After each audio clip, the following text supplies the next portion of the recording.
നിയന്ത്രിക്കാനായിട്ടുള്ള സംവിധാനങ്ങൾ വളരെ ദുർബലമാണ്.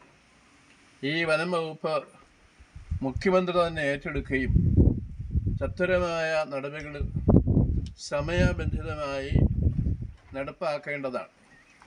കാരണം ഈ വനം വകുപ്പിൻ്റെ ഭാഗത്തു നിന്ന് ക്രിയാത്മകമായ പ്രവർത്തനങ്ങൾ അടിയന്തരമായി നടത്തുവാൻ വലിയ തടസ്സമുണ്ടാകുന്നതായി പൊതുജനങ്ങൾക്ക് ആക്ഷേപമുണ്ട്.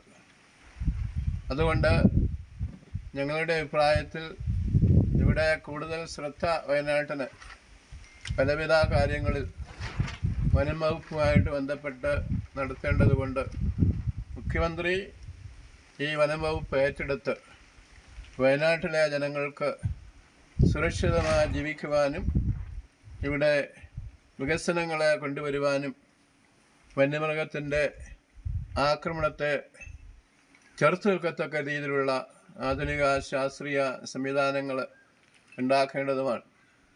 വനനിയമം കാലോചിതമായി